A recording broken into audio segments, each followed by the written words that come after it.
Officer, step out of the vehicle! Do it now! Officer, I am complying, but I need to know why. We got a call about a vehicle matching this plate involved in a felony transport. That is impossible. This is an official state vehicle. I am the... I don't care who you are! Turn around! Hands behind your back! Mistake, son. A very expensive mistake!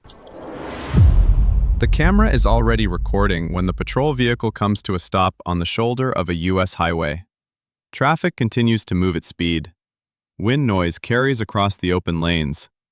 According to the footage, the encounter begins as a routine highway stop. There is no visible emergency. There is no active threat recorded on camera at this stage. What the officer does not acknowledge on the recording is that the individual now being detained is a sitting U.S. governor. Not introduced by title, but by function. A governor who, by office, signs executive directives that govern statewide law enforcement priorities. A governor whose administration allocates funding for highway patrol operations. A governor whose desk receives reports evaluating police conduct and compliance with constitutional standards. Those actions exist independent of this roadside stop. The irony is structural, not personal. The first decision point arrives quickly. According to the footage, the officer proceeds beyond a basic traffic inquiry and moves into detention. From this point forward, the legal margin narrowed. The governor remains present at the scene. There is no indication on camera of flight or resistance disclosed in the official footage. The officer continues the stop rather than disengaging or clarifying authority through supervisory channels. At this stage, reversal was still possible. It was not taken. The second decision point follows. The officer escalates from detention to arrest on the highway shoulder. This is no longer a temporary restraint. This is a custodial action taken in public view, with dashcam and bodycam capturing positioning, tone, and sequence. This decision removed the last routine exit available during a traffic stop. Authority reversal becomes unavoidable here. The individual being placed under arrest is not merely a civilian subject to enforcement. This is an official whose role includes evaluating executive compliance, approving budgets that fund departments like this one, and exercising veto power over legislation affecting law enforcement authority. None of that stops the arrest. The camera continues to roll. A third decision point appears as the officer maintains custody rather than pausing for verification or supervisory review. According to the footage, there is no immediate effort to de-escalate once the arrest posture is established. This was another chance to stop. He didn't. By this point, the consequences are already forming, even if they are not yet visible. A roadside arrest of a sitting governor is not processed solely at the scene. It triggers automatic review layers, Supervisory notification. Internal reporting. legal exposure assessment. The title already confirms where that chain ends.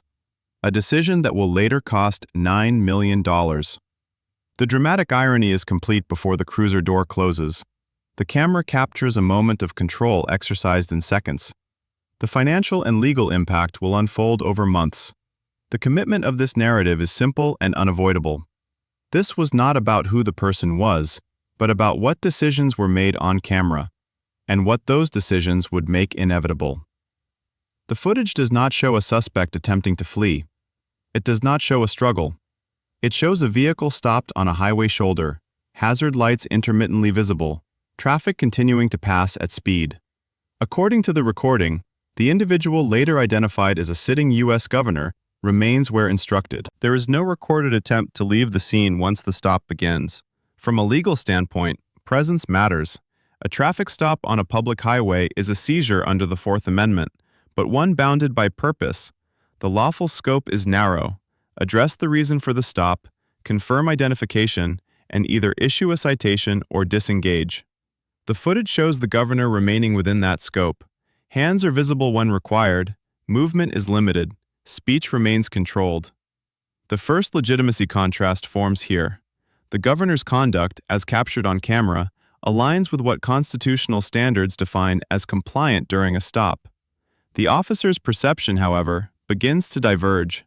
According to the footage, questioning extends beyond traffic-related matters. Time passes without resolution. From this point forward, the legal margin narrowed. The second decision point emerges when the stop is prolonged. Prolongation requires justification. The camera does not record a new violation. No additional safety concern is verbally articulated on the recording, yet the detention continues. At this stage, reversal was still possible. It was not taken. Legitimacy is not about status. It is about lawful presence and behavior. The footage shows no conduct that independently justifies escalation. The governor does not issue orders. There is no invocation of office captured on camera that would alter the legal analysis. This matters. It means the legitimacy gap is not created by entitlement or interference. It is created by inaction on one side and escalation on the other. A third decision point occurs when the officer initiates physical control measures associated with arrest. This is a transition with legal weight. An arrest requires probable cause. The camera becomes the record against which that cause will later be measured. This decision removed his last lawful exit from a routine stop. From this moment, the governor's legitimacy is no longer theoretical. It is procedural. Once arrested, the individual is entitled to standardized protections, clear articulation of charges, safe handling, and timely processing. According to the footage, the arrest occurs roadside, exposed to passing traffic, without visible urgency tied to public safety. This was another chance to stop. He didn't. The authority reversal deepens here, not by declaration, but by implication. The individual now in custody occupies an office that routinely reviews executive enforcement outcomes. Governors approve statewide enforcement initiatives. They receive briefings on compliance failures. They sign or veto legislation governing detention authority. None of that halts the handcuffs. The camera records a system acting without awareness of its own hierarchy. The fourth decision point follows as custody is maintained rather than reassessed. According to the footage, there is no immediate supervisory correction visible. The officer continues processing the arrest as valid. This locks the encounter into a formal chain of review. From this point forward, the legal margin narrowed again. The legitimacy gap becomes unavoidable. On one side, the governor's conduct remains static, present, controlled, non-escalatory. On the other, the officer's actions move further from the initial justification. This is not inferred intent. It is visible sequence. Camera time accumulates. Each additional minute strengthens the record. The Fifth Amendment dimension begins to surface indirectly. Custodial detention triggers rights advisements and reporting requirements. The footage shows the physical reality of custody without immediate contextual explanation on camera. This absence will matter later, even if it is not explained now. At this stage, reversal was still possible. It was not taken. Another decision point appears with transport preparation. Preparing to remove an arrestee from a highway scene escalates risk and responsibility. It signals confidence in the legality of the arrest. According to the footage, this preparation proceeds. This decision removed another opportunity to pause and verify. The legitimacy of the governor's position is now procedural and documented. Compliance has been recorded. Non-resistance has been recorded. The setting has been recorded. What remains unresolved is justification. That imbalance will not be corrected at the roadside. It will be corrected later, in rooms the camera does not enter. By the time the patrol vehicle door closes, the legitimacy question has already been answered by the footage, even if the consequences have not yet surfaced. The governor's lawful presence and conduct are fixed in the record. The decisions that challenge that legitimacy are equally fixed. The narrative has now committed to a path where evidence, not argument, will control the outcome. What follows will determine how this recording moves through supervision, internal review, and legal evaluation, and how a single highway arrest becomes a $9 million consequence. Once the arrest is completed, the encounter exits the roadside and enters a system. According to standard procedure reflected in departmental policy, a custodial arrest initiates reporting obligations that extend beyond the officer at the scene. The footage ends its direct view, but the process it triggers is predictable and structured. The first system decision point occurs with supervisory notification.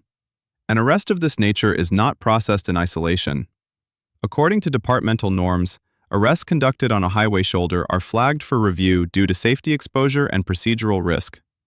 At this stage, reversal was still possible. It was not taken. Supervisors reviewing the initial report are not tasked with determining motive. Their function is narrower. They evaluate whether the arrest aligns with training standards, constitutional limits, and departmental protocols. The body cam and dash cam footage become primary reference points. Written justifications are weighed against what the camera records. From this point forward, the legal margin narrowed. The second decision point emerges when the arrest is accepted into the system without immediate correction. Acceptance does not imply endorsement of outcome. It signals that the encounter will proceed through formal channels rather than being resolved informally. This decision removed the last opportunity for on-scene remediation. Departmental culture matters here, but not in the abstract. According to public record processes, law enforcement agencies rely on layered review precisely to correct individual error. The absence of immediate supervisory reversal shifts the burden forward. What might have ended as a corrected stop now becomes an institutional record. A third decision point appears with internal reporting. Arrest documentation requires articulation of probable cause, justification for escalation, and compliance with constitutional standards. These documents are reviewed against footage. Discrepancies are not interpreted emotionally, they are logged. At this stage, reversal was still possible. It was not taken.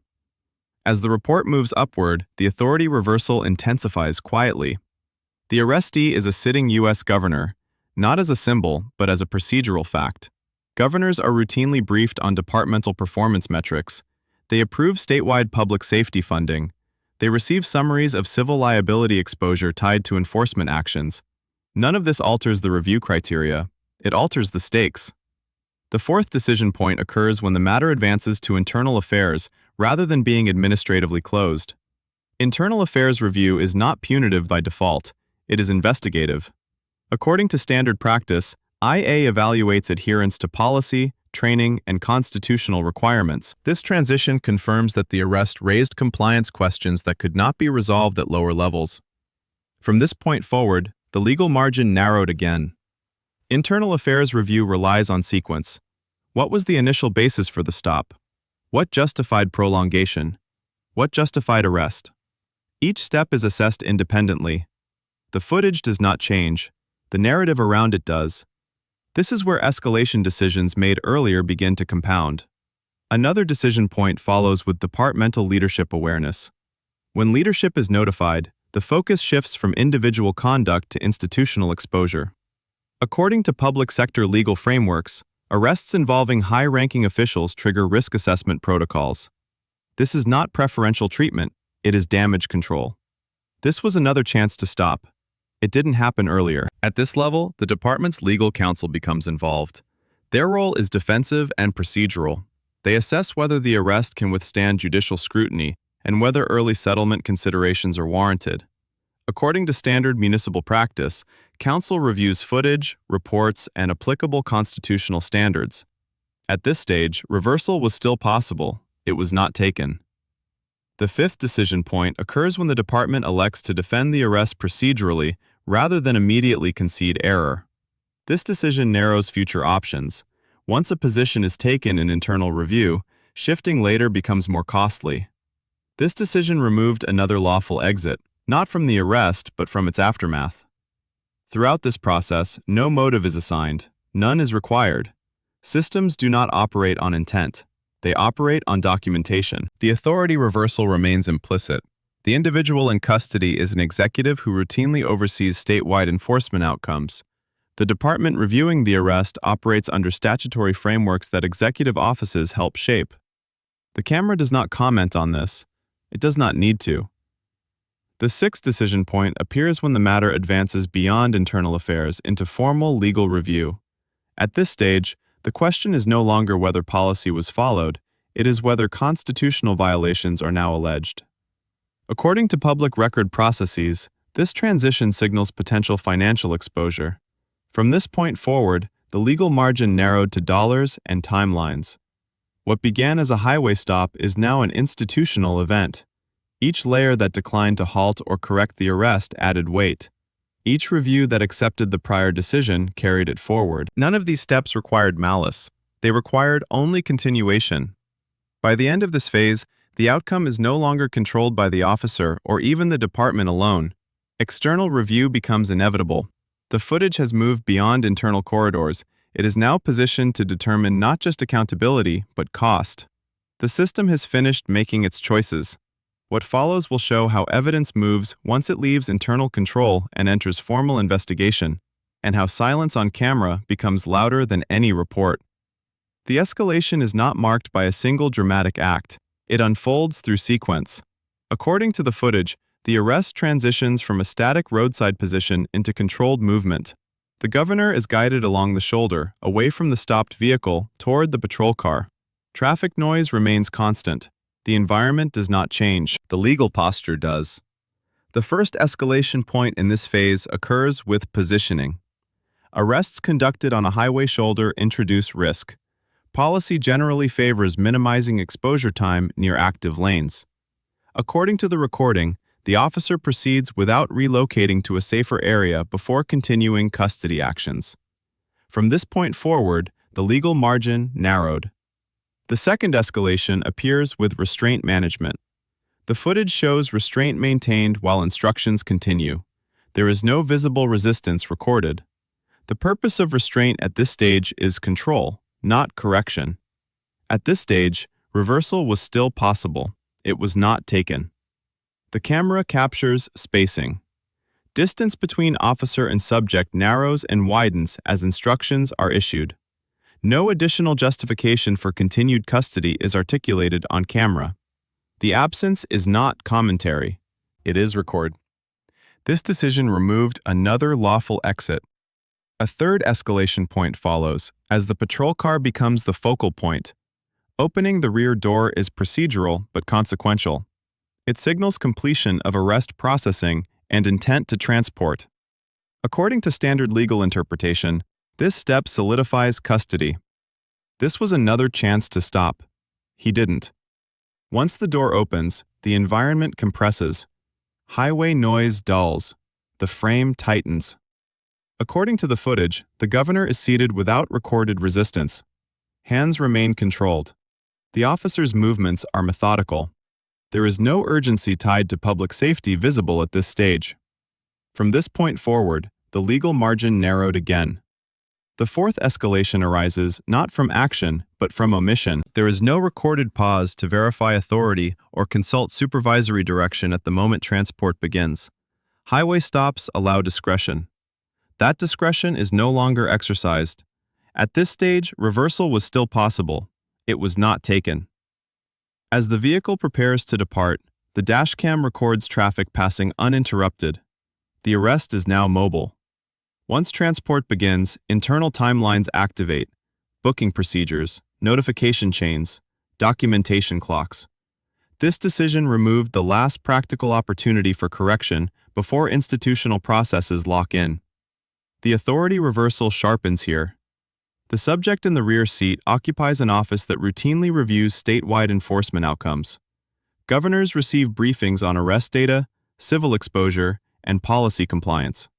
None of that alters the physical reality recorded by the camera. Authority is present in the system, not at the scene. A fifth escalation point occurs when the officer continues transport without reassessment. Transport converts the stop into a custodial event that will be reviewed under higher scrutiny. According to legal standards, any defect at this stage multiplies downstream impact. From this point forward, the legal margin narrowed into formal review territory. The camera captures silence between instructions. There is no visible confrontation, no escalation of tone recorded. The significance lies in continuation. Each mile traveled commits the arrest further into process. At this stage, reversal was still possible. It was not taken. Arrival at the processing location marks the sixth escalation. Entry into a controlled facility triggers additional documentation requirements. According to procedure, custody transfer requires confirmation of arrest basis. The footage transitions, but the sequence does not reset. This was another chance to stop. He didn't. Inside the facility, movement slows. Doors close. Ambient noise changes. The arrest is no longer visible to the public roadway, but it remains fully documented. The legal posture is now insulated from immediate correction. From this point forward, the legal margin narrowed into fixed record. A seventh escalation point appears, with processing steps that assume validity of arrest, fingerprinting, holding protocols. Each action does not create justification, it relies on it. According to procedural standards, these steps compound liability if the underlying arrest lacks support. At this stage, reversal was still possible. It was not taken. The escalation is now complete. What began as discretionary enforcement has become custodial fact. The camera has captured enough sequence to allow later reconstruction without interpretation. Timestamps, positioning, tone, and pacing are all preserved. The final escalation in this phase is procedural inertia. Once the arrest enters the system, momentum replaces discretion. Reports are written to match actions already taken. Reviews respond to documentation already created. This decision removed the final informal exit. By the end of this phase, the incident has crossed a threshold. It is no longer defined by what happened on the highway alone. It is defined by how those actions will be evaluated against constitutional standards in hindsight. The setup for silence is complete. Movement has slowed. Authority has shifted away from the scene. The camera no longer needs to capture conflict. The evidence is already fixed. What follows will not involve raised voices or physical force. It will involve review rooms, paused frames, and decisions made without urgency, but with consequence. The room is still. The governor sits upright, hands resting where they were placed. The officer stands a short distance away, posture unchanged. No one speaks. The camera records only movement without direction. Time passes without instruction. Authority shifts without announcement. The silence ends not with sound, but with process. According to standard procedure, footage from the highway stop is logged and preserved. Body cam timestamps align with dash cam angles. The sequence becomes fixed. This is the first evidenti lock. From this point forward, the legal margin narrowed. The initial review does not analyze motive, it analyzes sequence. Investigators begin by mapping the stop from first contact to custody. Duration is measured. Transitions are flagged. The moment detention became arrest is isolated. At this stage, reversal was still possible. It was not taken. A second evidenti decision point appears with supervisory review. Supervisors assess whether the arrest complied with policy governing highway stops and custodial escalation. According to public sector review standards, any arrest involving a high-risk environment requires explicit justification. The footage is replayed. The absence of articulated cause becomes part of the record. This decision removed another lawful exit. Internal Affairs formally opens a case. This is not disciplinary by default. It is investigative. According to standard practice, IA evaluates consistency between written reports and recorded footage. Reports are compared line by line against time-stamped video. Discrepancies are not debated. They are documented. From this point forward, the legal margin narrowed again. A third evidenti decision point arises when the investigation timeline extends beyond internal review. According to public records processes, prolonged review indicates unresolved compliance questions. Legal counsel is notified. This signals potential exposure. At this stage, reversal was still possible. It was not taken. Legal counsel's review reframes the footage.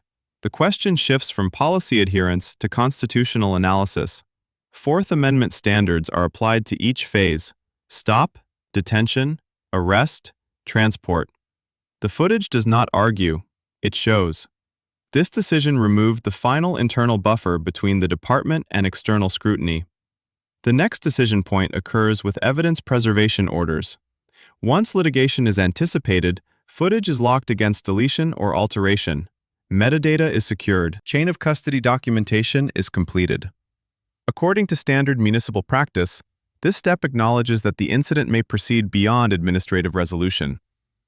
From this point forward, the legal margin narrowed into litigation territory. External investigators review the same sequence without departmental context. They focus on what is visible, audible, and measurable. Duration without cause. Escalation without articulation. Custody without reassessment. At this stage, reversal was still possible only through early resolution. It was not taken. A further evidenti decision point appears when settlement evaluation begins. City legal review assesses potential damages. According to public sector litigation norms, financial exposure is modeled using precedent and recorded conduct. The number now attached to the case, $9 million, is not assigned emotionally. It is calculated. This decision removed another opportunity to contain the outcome. Throughout this phase, authority continues to reverse silently. The individual arrested is not speaking in these rooms. The footage speaks instead. Governors routinely receive reports like this. Here, the governor is the subject of one. The system operates without regard to office, only to record. The investigation widens. Policy compliance is re-examined. Training materials are reviewed against what the officer did on camera. According to investigators, any deviation documented on video carries weight independent of explanation. From this point forward, the legal margin narrowed into inevitability. Another decision point follows when the case is not dismissed internally. Continued progression signals that exposure exceeds tolerance thresholds. Settlement discussions become formal. Numbers replace hypotheticals. At this stage, reversal was still possible only through concession. It was not taken. The evidence phase concludes without spectacle. There are no raised voices, no confrontations, only repeated viewings of the same moments: a highway shoulder, a prolonged stop, a custodial arrest. Each review tightens interpretation. Each pause in the footage amplifies consequence. By the end of this phase, the outcome is no longer speculative. The evidence has completed its journey from camera to calculation. The $9 million figure is no longer a possibility. It is a projection grounded in recorded fact. What remains is not whether the arrest occurred. That is settled. What remains is how the system will account for it, and who will bear the cost. The legal consequences do not arrive all at once. They accumulate through procedure. According to court filings referenced during municipal review, the first financial exposure appears internally, long before any public figure is attached. Risk assessments are drafted. Estimated liability ranges are calculated. At this stage, reversal was still possible. It was not taken. The initial consequence is administrative. The arrest is formally classified as a custodial action requiring constitutional justification. Legal reviewers isolate the moment detention became arrest. Timestamps are compared. According to the footage, that transition occurs without a clearly articulated basis recorded on camera. From this point forward, the legal margin narrowed into compensable risk.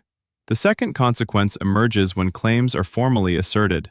The city receives notice that the arrest has triggered potential civil liability. According to public sector litigation procedures, notice alone obligates preservation, response timelines, and disclosure. This decision removed the final opportunity to quietly resolve the matter internally. As filings progress, the footage becomes central. Legal arguments are anchored not in narrative, but in sequence. Duration of stop. Absence of new justification. Public arrest environment. Each factor is evaluated independently. According to the record, the arrest does not gain legal support with time. It loses it. At this stage, reversal was still possible through early settlement. It was not taken. The third consequence appears when external counsel becomes involved. Outside review is standard when exposure reaches certain thresholds. According to municipal practice, this indicates that internal defenses are no longer sufficient. The number attached to the case, $9 million, enters formal analysis here, not as a headline, but as a projected outcome. From this point forward, the legal margin narrowed to negotiation rather than defense. Negotiations do not focus on office or identity. They focus on evidence. The footage is replayed in slowed frames. Pauses are measured. Officer positioning is diagrammed. According to legal standards, any constitutional defect multiplies when it results in custodial arrest without adequate cause. This decision removed another potential exit. The fourth consequence unfolds when the city's legal position weakens. According to filings later disclosed, continued defense increases cost rather than reducing it. Litigation risk compounds with time. Settlement becomes the rational option. At this stage, reversal was still possible only by accepting fault. It was not delayed further. The settlement figure, $9 million, is finalized through calculation, not concession. It reflects projected damages, legal fees, and risk mitigation. According to public records, this number represents system accountability rather than individual punishment.